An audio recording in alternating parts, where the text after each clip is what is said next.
my tubies. It's me, SheilaTruelove, and as you know, I am doing a series on the most popular questions about narcissists. The next question that most people want answers to is, did the narcissist ever really love me? Can they love? Series 2. Narcissists have a very shallow idea, first of all, of what love is. Their idea of loving us is loving how we make them feel or what we do for them. When those things are missing, even for a few moments, they can stop loving us at the drop of a hat, at the snap of a finger. Most people wouldn't see this as love because, I don't see that as love because it's so conditional, But to a narcissist, this feels like love to them. As long as you do what they want, they will treat you like a god. They will treat you like a goddess. But listen to me. It won't last. Not for long.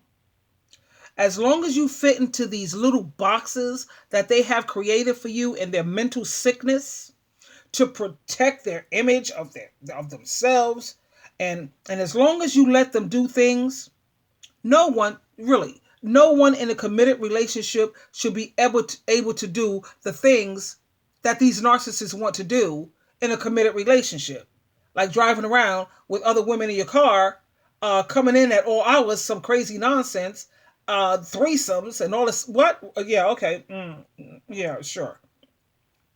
As long as you let them do wrong and you keep your mouth shut, make sure you keep your mouth shut, and you have to tolerate emotional and even sometimes physical abuse. Abuse that most normal people can't even endure. Then, and only then, will you be what they call you're loved, sweetheart. I do love you. This is not love, babes. My tubies, Teletubbies, let me rub your bellies. This is not love. This is called control. Narcissists will hurt and damage you and those closest to them more than they'll ever realize. And the worst part and the sad part is they don't give a salty, yeah, I'm a lady, SHI, what? Yeah, there you go. They don't give a salty shit. I'm sorry, that's slip. But why? Because they can't. They are literally incapable of giving a flying F's, you know what that means, about what kind of pain they're causing to their loved ones. So unless you take action and distance yourself from them, the cycle of abuse and pain will go on forever. Now, just like I said, if you feel that you still have feelings for this person, then you should go totally no contact. I'm sure you have seen some of my videos where I do have contact with my ex-narcs. Yeah, but I think I've made myself very clear in terms of why I can do that. I have absolutely no feelings for these people. There's not a chance in all hell, not even this world nor the next world to come, that I would ever get back with these narcissists. So you see, I could deal with them.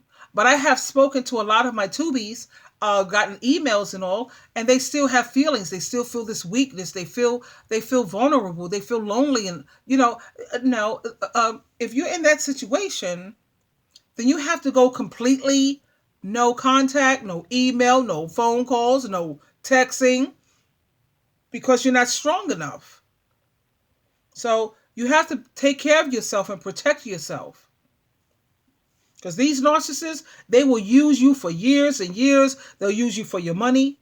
They'll use you for hot meals. They'll use you for a home. They'll use you for all the loving, nurturing that you can give them. Their love is very immature, is self-centered, and they're very needy. They're looking for unconditional love, but they're not willing to give it.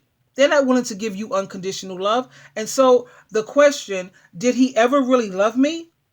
It can be answered simply by saying, he loved you to the extent that he was able. He never had the ability to move beyond the honeymoon phase. He never had the ability to upgrade the relationship to a mature love. He's stuck in that young love. You know how it is. Young love, where it's intense, yeah, it's passionate and it's romantic while it lasts. For a time, you might be the one for the narcissist. for a time. But you and I both, all of us, we know, my tubies and my tellers, we know that it's not going to laugh. I said laugh. We should laugh because they're laughable. But when you begin to have needs or demands from the relationship, you let them know that, I have some needs and I have some things that that I was kind of hoping you can take into consideration. Or anytime you're disagreeable, you're going to notice how fast that relationship changes.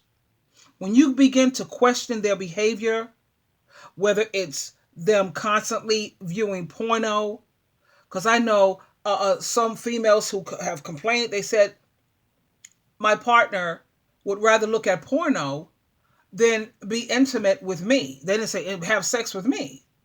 That's crazy. Anyway, as long as you're willing to put up and you don't question with them staying out late or them ignoring you, he'll be angry at you because, no, I mean, the moment you show that you're not willing to put up with these things, they're going to be angry at you because they want to completely validate themselves. No matter what he does, he wants you to just go along with the program. I hope I'm making myself clear in terms of that. He expects for you to tolerate his affairs. His porno, it's not an addiction. It's just a choice. Like I said, I have to do a video on the difference between choice and mistakes and all the above. Yeah. He wants you to tolerate his freaking porno, his sex addiction. No such thing, by the way. That's something that celebrities came up with when they wanted to get away with cheating on their partner. Sex addiction. No, and people are going to sit up here and say, yeah, because they've done research and they actually could show you how the human brain actually changed when this happened. But honey, no, please, my tubies, Teletubbies, don't buy into that. It ain't no thing about no sex addiction. Ain't no thing about people who have a gambler's addiction. It's called self-control. It's called discipline.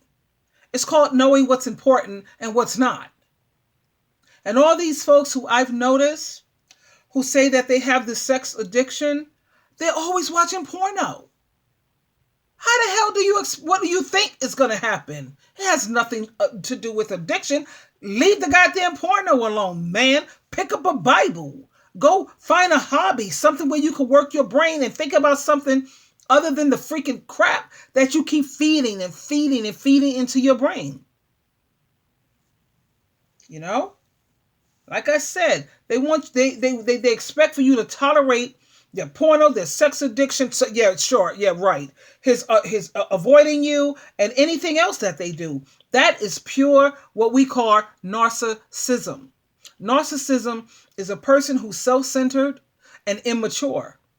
They don't consider you. They don't give a damn about your needs. They don't.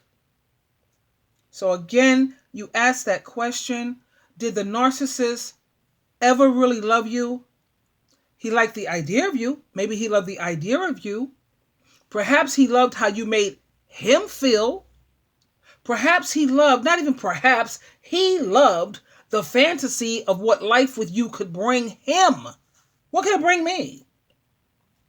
He loved the idea that he had finally found someone who will love him unconditionally and ignore all of his shortcomings. And by the way, he has a whole lot of those shortcomings. Maybe he was taken in by your beauty or how much of a hard worker that you are, or maybe he was taken in by how intelligent you are and your wit. But he was never strong enough to go to the next level. And ultimately, that is what you and that's what we really need. We need the next level. What is the next level? The next level is a real mature, a loving, a caring, a nurturing relationship that considers taking in what we need. This is supposed to be about we take care of each other. They don't care about taking care of you. They don't care about your needs. And you're not simply going to get this from when it comes to you looking for someone who's loving, nurturing, caring. You're not going to get this from someone that's as shallow as a narcissist. That's not going to happen, my darlings. Anyway, you can learn more about this if you want to look into it further. Like I said, I do the research for you. I do the surveys. I look at the experts and I do it for you. But if you want to learn more about this, you can go to fairytalesshadows.com, aconsciencerethink.com, and narcissismfree.com. This is SheilaTruelove. I don't have to say it anymore. I've said it, I think, in a lot of my... I love you. I do. I don't have to know you. I know of you. You know what I'm saying? I've been there. And until next time, we'll talk again. Goodbye for now.